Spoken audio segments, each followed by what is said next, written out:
Hello guys, how are you? This is Khalil Ahmed from MILLENNIUM Immigration Canada. Today I brought a new program, a new topic for you guys.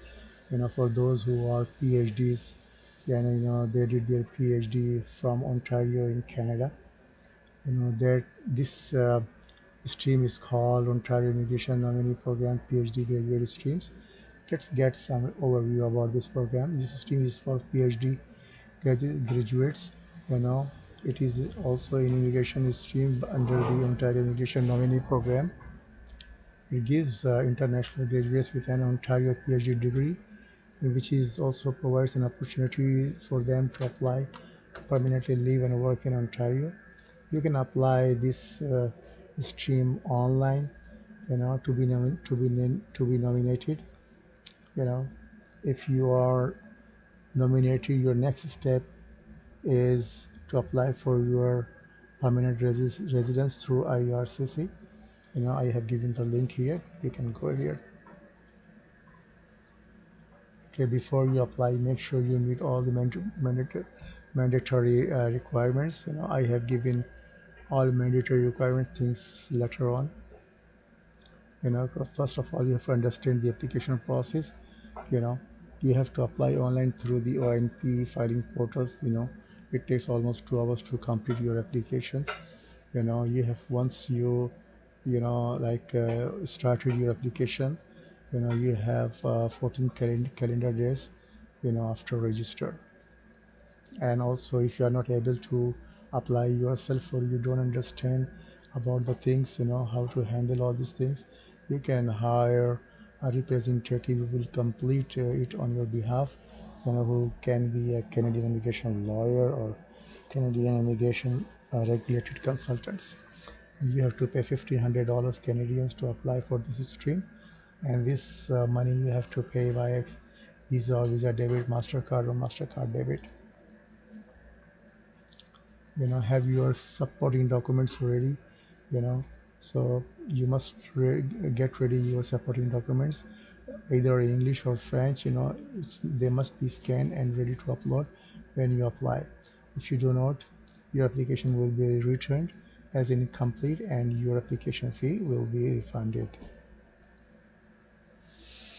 Mandatory requirements for PhD streams.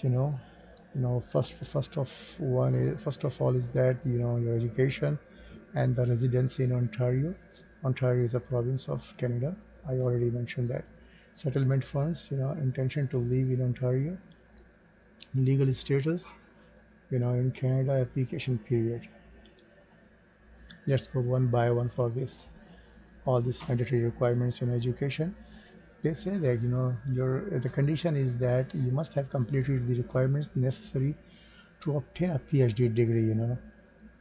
The degree must be from an eligible university in Ontario. You cannot do your PhD from any university in Canada. No, you have to do from the eligible universities. I have given the list of the eligible universities, you know, in the between of the presentation, so you will see there. And you must have 2 years for your PhD studies, to be completed. You must have studied PhD programs and completed in 2 years, at least. While legally living and studying in Ontario, of course, you must have your like a work permit, and that is also in good standing.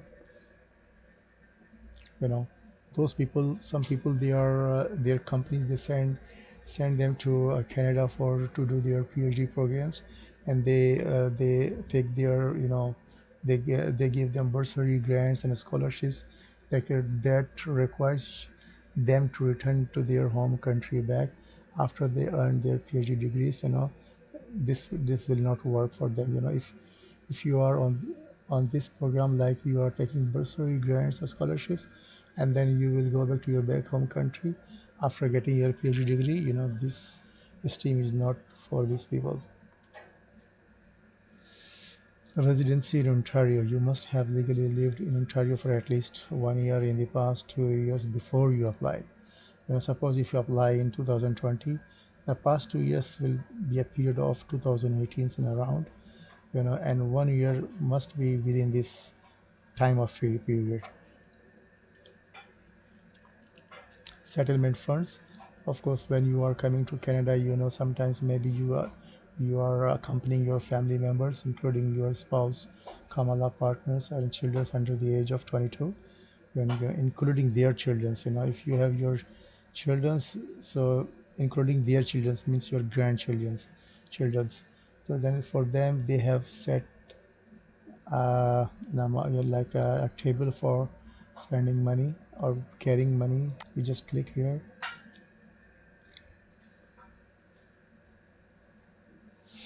You see number of family members. If you are coming alone, you need 12,000 Canadian dollars and $960. If you're coming with your wife, like you are two guys, you need $16,135 to support yourself during your education. If you are like wife, husband, and a child, then you need 19,836. So in this way you can calculate whatever calculation is suitable for you guys.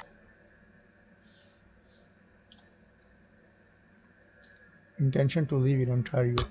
you know they will examine you through this all these things, like working or have worked in Ontario. It will show your intention to live in Ontario, getting job offer, applying or interviewing for job offer. You are applying, you keep applying for jobs, and you have proof for that. Or you are going for interview for the jobs, you have proof for that.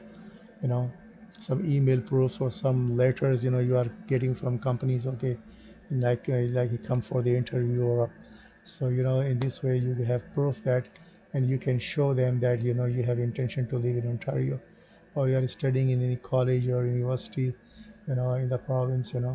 It will also show your fee slips and your curriculums, everything. Volunteer work, suppose after completion you do some volunteer works, in a hospitals or in somewhere, you have proof for that. Documentary proof. Leasing or owning property. You can lease a house or car, or own a house or car. That is your property, your name is mentioned there, so that paper also showing that you know you have intention to live in the province of Ontario. Visiting different places there, having professional networks and affiliations, family ties, or social or personal relationships. All these things shows your ties to the province of Ontario, and they will examine you through all these things. Legal status in Canada. If you are, in Canada, you must have legal status like your visitor's record or study permits. But in your case, like you will have study permit because you are a student here. So that you must have, the time to apply, and you should maintain that status until the time of nomination. Yeah. If you can apply, for this stream as an implied status. What is implied status? Okay, it means that once your study permit or your work permit or your visa records, before expiry, you submit this paper to the ircc to renew or extend your temporary status documents. It is called implied status. And those documents, not in your custody, and you have applied to the IRC to extend or to renew your temporary status documents like your work permit, your study permits. So you're still eligible to stay in Canada or to work in Canada or to apply for this stream. Application period. You must submit your application within 2 years of completing the requirements necessary to obtain your PhD degree. It means that if your degree is dated June 1st, 2018, you know you must the date is written on your degree is June 1st, 2017. You must apply to this stream before June 1st, 2019. This is just for example to understand you guys. Some people, they don't yet get the degree. Use the date on the official letter from your university which states when your degree will be granted. But the important thing is that you must have completed your PhD degree before submit your application. Supporting documents. For PhD graduate streams, if you click here, it will not take you to that link. I think the link is broken or something wrong with that. So you can click here, it will take you to the right place. If your documents are, your documents must be in English or in French. to be translated. If not, then you have to go to their documents translation and notarization for more information. It will give you, if you are within Canada, then who will do for you, who will do all this authorization notarization for you guys. If you are outside of Canada, then what to do, everything mentioned there. Yeah, yeah, to apply for this stream you need Canadian $1,500, and you have to pay this amount by Visa debit, MasterCard, and MasterCard debit. Refunds, OINP will only refund the fees if they find that your application is incomplete, or you withdraw your application before OINP starts to process it. You can withdraw your application, once it is, if it is incomplete, or they didn't started working on your applications. Once they start working on your application, then your fees will not be refunded. Okay, in case of unsuccessful, if your application is failed, unsuccessful, you know they will not refund your fees. You can check your status of your applications through your account in the OINP filing portal. Use a representative to apply. If you think that you are not able to apply yourself, you know and there are some, like problems also in the filling of the forms, something, like general people, they don't understand that. So definitely you can hire a Canadian immigration lawyer or Canadian immigration consultants. They will create your OINP file portal and then submit your application through the portal on your behalf. Submit an applications. Before you start, make sure you meet all the requirements. Have your credit card ready. They accept debit, Visa, MasterCard debit only. Have your supporting documents in English or French scanned and ready to upload. Read the application instructions. That is very important for you guys. Application instructions, how to apply and how to do your application. This is the procedure right down here. You guys can have a view easily. After you apply, then you will get an email through OINP, and they will say that we have received your application. Withdraw your applications. You can withdraw your applications. Just go to your OINP filing portal, and there is a button, like a click withdraw button next to your file number.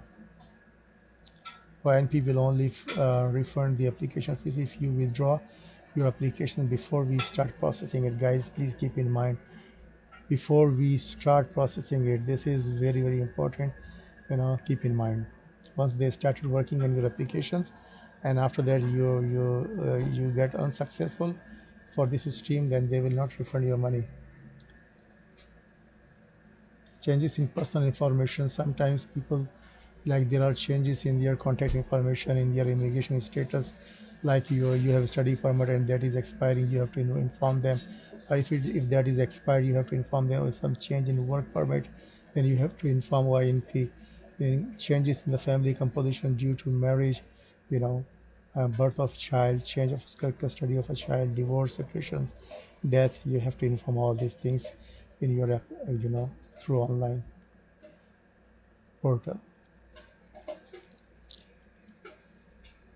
Yeah, same thing is continued. You can change, if you changes in your telephone number, email address, or country of residence. You can go to my profile on your main page and click save change and click save. And there is a complete and save a change of personal information form. I have made the link here. If you click here, you see here, change of personal information. This is an Adobe PDF format. If you don't have PDF format Adobe at your in your computer, then please download the free Adobe Acrobat Reader here. They have provided it to you for your convenience.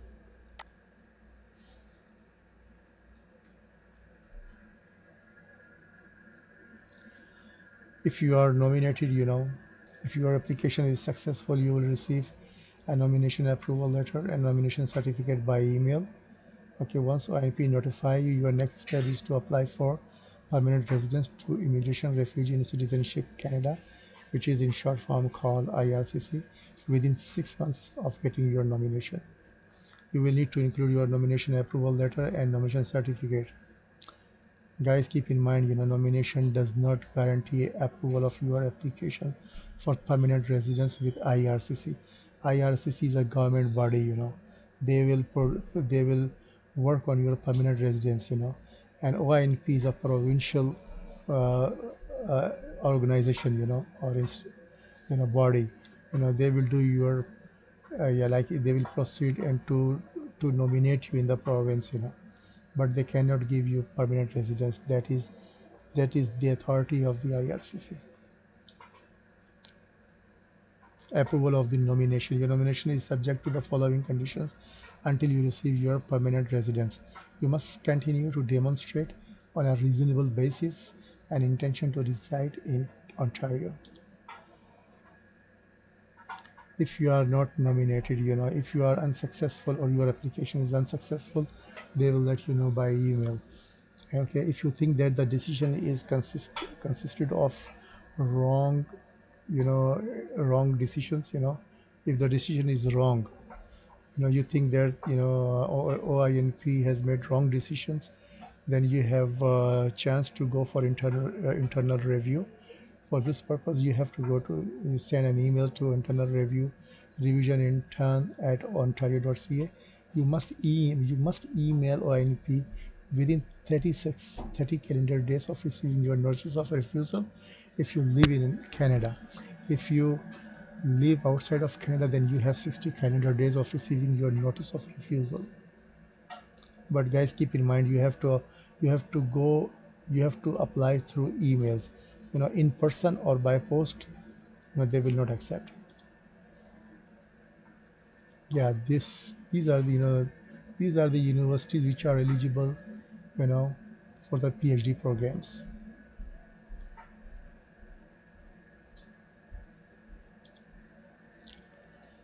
Contact OINP. You can email them right here. They have phone number here, they have toll free phone number here, they have TTY, they have toll free TTY contact number. During uploading or creating your profile on OINP e-filing portal, if you get some technical issues, then you can email them, like email here Ontario nominee at ontario.ca, and you must include like your file number, and description of the problem, and screenshot if it is possible, your full name and contact information. you know OINP will review your email and respond to you as soon as possible. Finally, Millennium Immigration Canada, must be subscribed. And if you guys like this video, and that is also informative, if you think that, and please subscribe my channel, and it will be beneficial for us. We can make more videos for you guys to make you prepared for the Canadian immigration. Thank you very much. Have a wonderful day. Take care.